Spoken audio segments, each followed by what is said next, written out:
আম্মা ধরো ধরো।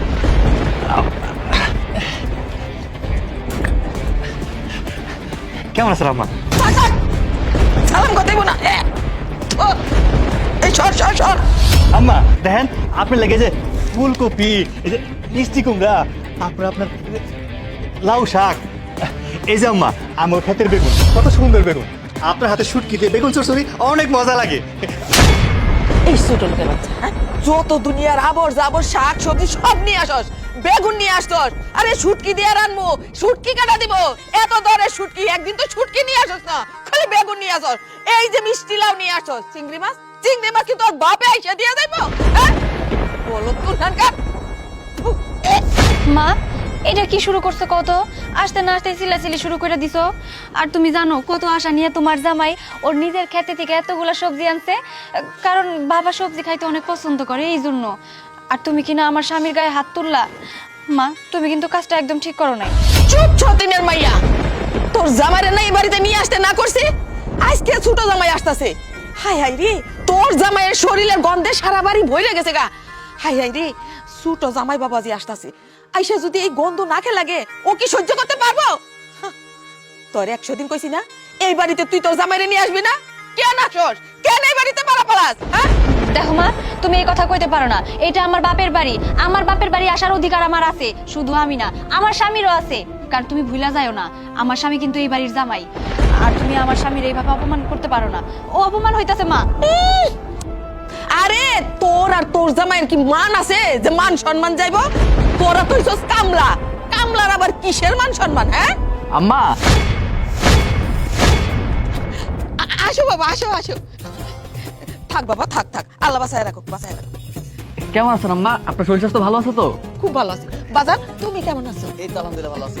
আম্মা এই দেন কি নিয়ে এসেছি, একটা কাতল মাছ, একটা রুই মাছ। আপনি তো আমার কাতল মাছের পেটি খেতে খুব পছন্দ করেন, আব্বা তো আমার রুই মাছ পছন্দ করে, এই জন্য রুই মাছও নিয়ে এসেছি।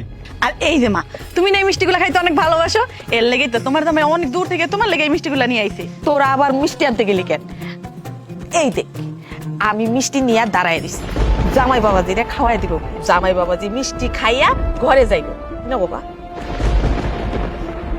নে তুইও খা। দেখ শিখ জামাই শ্বশুর বাড়িতে কিভাবে আসে।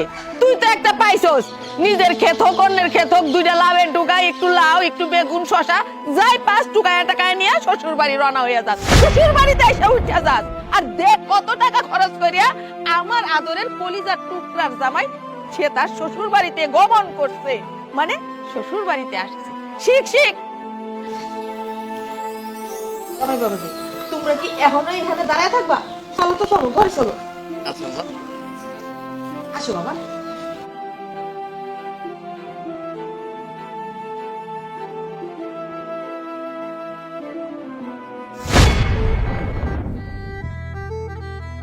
আচ্ছা ফাতিমা, কখন আইছস? জামাই বাবাজি কেমন আছো তুমি? আব্বা আসসালামু আলাইকুম। ওয়ালাইকুম আসসালাম। থাক থাক থাক বাবা, থাক থাক। কেমন আছেন? আচ্ছা ভালো, তুমি ভালো আছো? বাবা বাবা বাবা, জামাই বাবা যদি আমার লিগে অনেক কিছু লইছে, আমি যা যা পছন্দ করি, হ্যাঁ কপি লাউ বাইগুন শাক। বাবা বাবা জামাই বাবাজি কেমনে বুঝলাম এত কিছু পছন্দ করি? খুব ভালো হয়েছে, খুব ভালো হয়েছে। বাবা তোমার সাথে আমার কিছু কথা আছে। চুপ করতো, পরে শুনুন নে। না বাবা এই কথাগুলো না বললেই না, তোমার সাথে আমার কিছু কথা আছে। আরে তোর কথা পরে শুনুন নে। অথই মা, আরে এদিকে আসো। আব্বা আপনার তো ডাক্তারে মাছ মাংস খেতে না করছে, এই লেগে আপনার তো শাকসবজি বেশি করে নিয়ে। ভালো কাম করছো। এই তোমাকে আক্কেল জ্ঞান নাই? জামাই যাই বাবা বাবা বাবা, আমার বড় জামাই আইছে, বড় মাই আইছে, ছোট জামাই আইছে, ছোট ভাই আইছে। আজকে তুমি তো অনেক আনন্দ হইব। হ্যাঁ তুমি ঠিকই কইছো। দেখো না ছোট জামাইয়ে কত বড় বড় 2টা মাছ আছে, এই যে দেখো মিষ্টি কতগুলা মিষ্টি আছে। আর এই যে সতীনের ঘরে সতীন ওর জামাই কি আছে নিজের ক্ষেত থেকে না মানুষের ক্ষেত থেকে চুরি কইরা না চাইয়া বাইয়া শাকসবজি নিয়া শ্বশুর বাড়িতে এসে পড়ছে। কি তোমার কি লগের নাক নাই? নাকে কোনো গন্ধ লাগে না? এই যে কামলার বাচ্চা বাড়িতে ঢুকার পর থেকে বাড়িটা দুর্গন্ধে ভরে গেছে গা। আরেকটা কথা বলবো না। বড় মাইয়া আর মায়ের জামিন কি পাইছো তুমি? কি পাইছো তুমি? হ্যাঁ, সৎ মাইয়া। এই আমার মাইয়া যদি সৎ হয়, তোমার মাইয়া কি? হ্যাঁ, তোমার মাইয়া কি? শোনো, আমি একটা কথা আজকে কয়ে দেই, তুমি যদি আমার মাইয়ারে সৎ হিসাবে দেখো, তবে আমি আজ থেকে তোমার মেয়ের আমি সৎ মাইয়া হিসাবে দেব। দেখছি দেখছি দেখি নাই, এই দুইটা মাইয়া আমার। বাবা থামো, তুমি এত উত্তেজিত হইও না। তুমি এমনি অসুস্থ, মার মতো মারে কইতে দাও না। মা যদি আমার সাথে এমন ব্যবহার করে শান্তি থাকে, তাইলে আমিও শান্তি। তবে বাবা জানো কি, আমি এতদিন তোমার কাছে সব কথাই লুকায় গেছি। সেই ছোট্ট থেকে যখন এই পর্যন্ত বড় হইছি, মায়ের মার গুতা কথা শুনতে শুনতে বড় হইছি, কিন্তু আমার এই মুখ দিয়ে একটা বারের জন্য আমি প্রকাশ করি নাই। কিন্তু আমারও তো এখন বিয়ে দিছো, আমার সংসার আছে, আমার স্বামী আছে। এই বাড়িতে আমার স্বামীরে নিয়ে আসার পর যদি আমার স্বামীরে অপমান করে, তাও কিনা আমার সামনে, এটা আমি মানতে পারি না বাবা। কারণ বিয়ের পর একটা মেয়ের সম্বল তার স্বামী। আমার অপমান করছে, আমি মাইনা নিছি, কিন্তু আমার স্বামীর গায়ে হাত তুলে এগুলো আমি মানতে পারি না বাবা। মা বিশ্বাস করো, আমি যখন ছোট থেকে বড় হইতাছিলাম, তোমারে আমি আমার নিজের মা মনে করছি, কখনো সৎ মা মনে করি নাই। কিন্তু তুমি আমারে দুই চোখে দেখছো। এই যে তোমার মেয়ে আঞ্জুম, ও তো আমার সৎ বোন। কই আমি তোরে সৎ চোখে দেখি নাই? তুমি সবসময় আমার সামনে ওরে আদর করছো, ভালোবাসছো, ওরে খাওয়ায় দিছো, বুকে টাইনা নিছো। একটা বারের জন্য তুমি আমারে বুকে টাইনা নাও নাই। আমার আত্মাটা খা খা করছে।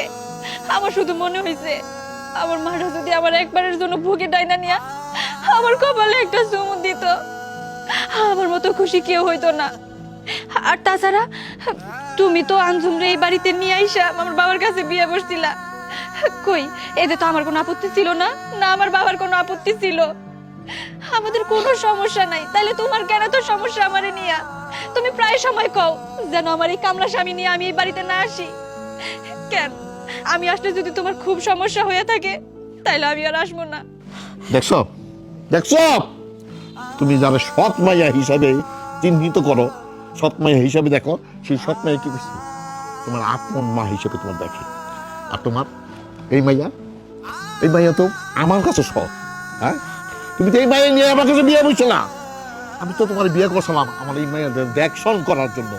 হ্যাঁ, আমি তোমার এই মাইয়া তো কখনো সৎ হিসেবে দেখি না। শিখো শিখো আমার মাইয়ার কাছে। থাক বাবা, আমাকে জন্যে অযথা এই সংসারে কোনো অশান্তি কইরো না। তোমরা ভালো থাকো, মা ভালো থাকুক তার নিজের মেয়ে নিয়া। আর কোনোদিন এই বাড়িতে আসবো না। চলো। দাঁড়ান আপা, দাঁড়ান ভাইজান, আপনারা কোথায় যাচ্ছেন? আপনারা কোথায় যাবেন না। যদি এই বাড়ি থেকে যেতে হয় তাহলে আমি যাব। তুমি এসব কি বলতেছো বাবা? হ্যাঁ, একদম ঠিক কথাই বলেছি। যে এই বাড়িতে কোনো নিয়ম কানুন নেই, আদব কায়দা নেই, মান সম্মান নেই, ওই বাড়িতে আমি এক মুহূর্ত থাকতে চাই না। আসার পর থেকে একের পর এক নাটক আমি দেখেই যাচ্ছি। বড় ভাইজানকে আমি এই বাড়িতে ফোন দিয়ে নিয়ে এসেছি, সে আসতে চায়নি, বলেছে আমরা যাচ্ছি আপনারাও চলেন।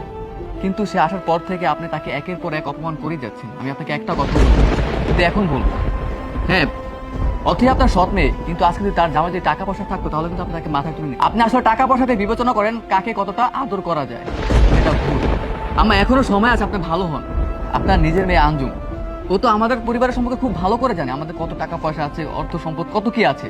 কিন্তু এমনও তো হতে পারে আগামীতে আমার কাছে টাকা পয়সা থাকবে না, আমি পথের ভিখারি হয়ে যেতে পারি। কিন্তু তখন তো আপনি এই বড় ভাইজানের মতো আমাকে অবহেলা করবেন।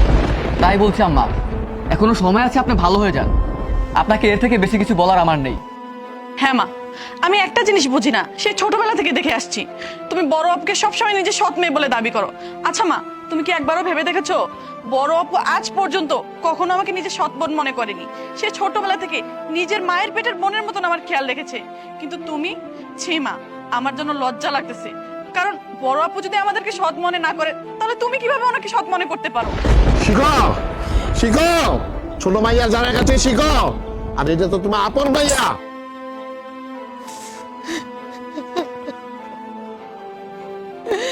ঠিকই বলছো, ওরা যা বলছে ঠিকই বলছে।